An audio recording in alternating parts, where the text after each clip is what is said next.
likely already noticed that we got a brand new festival in the settlement, right? It will be live till April 8th, so we got 20 days to get all the new rewards. And yes, I got this message too, saying that the festival is ending soon. But Ubisoft already notes that this is a display issue and that we should check the shop for the real countdown. So in this video, I want to tell you everything you need to know about this Ostara festival, including problems that Ubisoft is aware of, how to quickly get all the items. I will showcase these rewards in action too, go over all the activities and way more.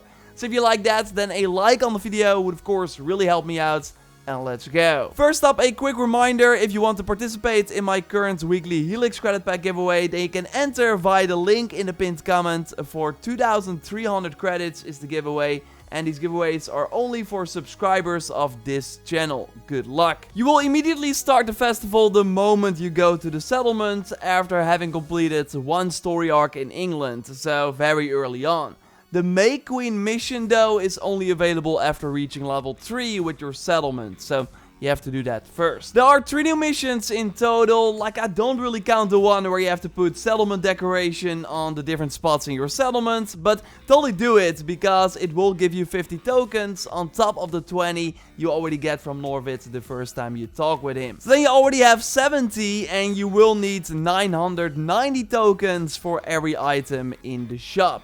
The highlight is the colorful Raven skin for sure. Like, we haven't seen this many colors as an option for Sunin. It's mostly darker, so I really dig it. It costs 240 tokens, and the settlement items are 30 tokens, and they are in the spring theme, obviously, with a lot of branches. I really dig the floral arrangement. Moving in the wind, it's pretty large too. Yeah, what should we say about the Hawklock? I think it's pretty cute. I really dig it. And there are also different Ostara variants of the soldiers that look quite nice. Although one torch would be enough to like have them disappear. Obviously not the case in this game, but realistically speaking. Either way, not really my style, but I think they are pretty well done. Now, the highlight of the settlement decorations is by far the tree, which is actually the most expensive one as well, 140 tokens. But then you get this mossy-faced one that I know in the Discord has been crowned as the best tree in the game, and I quite dig it too. But yeah, maybe you already noticed that you cannot change your tree right now and that all the settlement decorations are gone too. Well, that's because of a server-side hotfix to address a rise in crashes near Ravenstorm. So they disabled settlement decorations for the time being to combat many crashes people are experiencing, and I will touch on that more later on in this video. But yeah, this also means that the quest I just told you about, where you have to put down these decorations, is not available until they bring the settlement decorations back. They know that our team will release a permanent fix soon, and I will of course keep you posted here. Okay, and now back to that initial Ostara video. Before I look at the other rewards, let's go over easy ways to actually get those tokens. But overall, you have to grind the same activity way less compared to the Yule Festival, which of course great. So already doing all 3 missions will get you 140 each. So 420 tokens in total, and combined with the 70 from Norwind, you're already halfway there. The missions were okay. There was one fun twist. I don't want to spoil too much. But when Ubisoft in the press release stated that we would protect the settlement against the night spirits, I kinda hoped for like a wave-based mode as a new repeatable activity.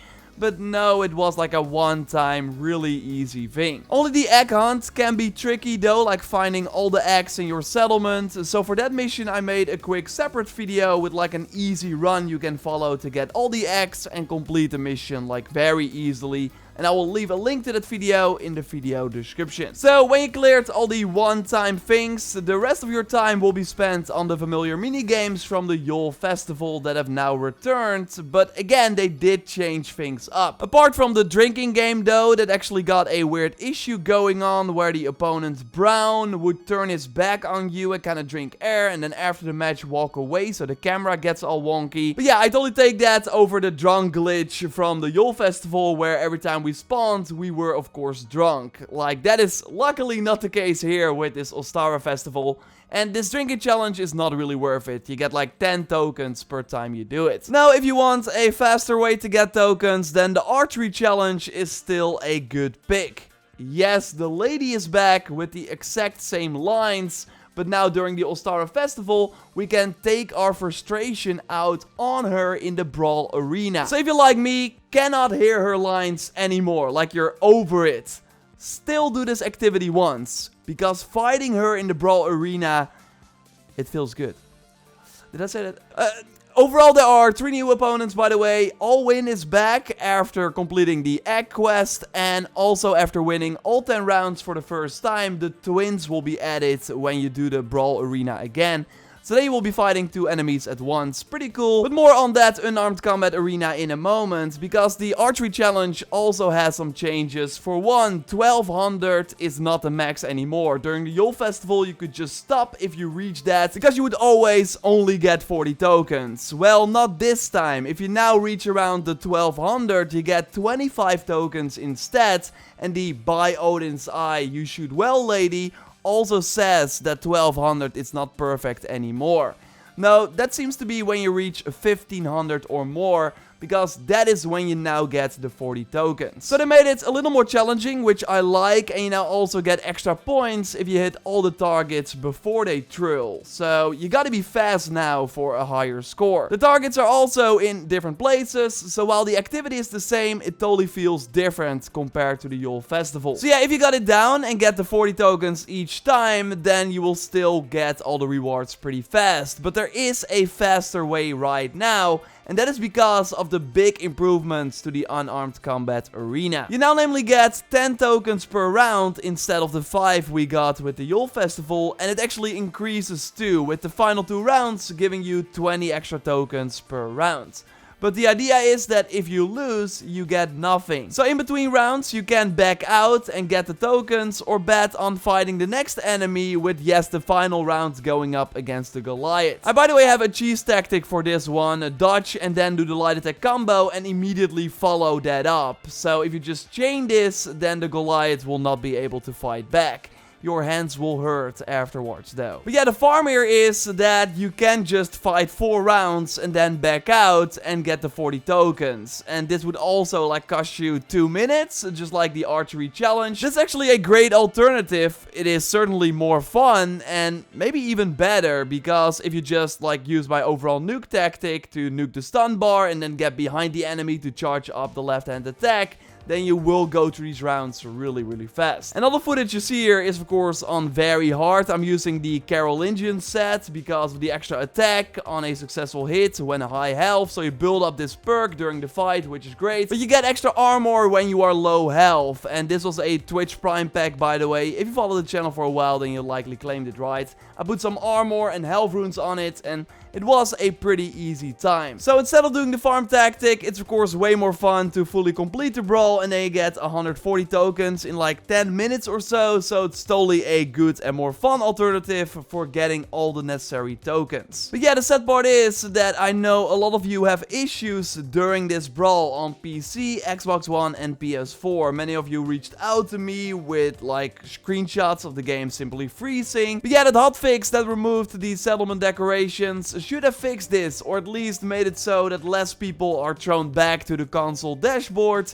forcing you to restart the game. So don't let me know what your experience now is compared to when the festival came out. There are still reports of frame drops though during the Brawl tournament, and Ubisoft is aware of that as noted in their known issues page. There are also some smaller things as you see right here, but with the Yule Festival, things they already were aware of were not fixed during the event. Like the patch came out when the event was already over, so hopefully that will be different this time, or they will like extend it for people who are having issues right now. I will let you know when we know more, and leave a link to the known issues page of course in the video description. So yeah, even with freezes during the brawl, I think you will be able to get all the items by doing the other activities. Not a real big fan of the tattoos myself, although they are of course Ostara inspired. No new hairstyles, or basically the crown is pretty cool, also 20 tokens, and you have them for different hair colors. And we also got flowers in the beard of Eivor. Let me know your experience with the festival so far, or if you got any tips, drop them down in the comments down below. A like on the video would of course really help me out. Totally subscribe for way more Valhalla content. We got secret changes coming and way more. Or check out my previous video on the future roadmap that was revealed with content we can expect beyond this festival.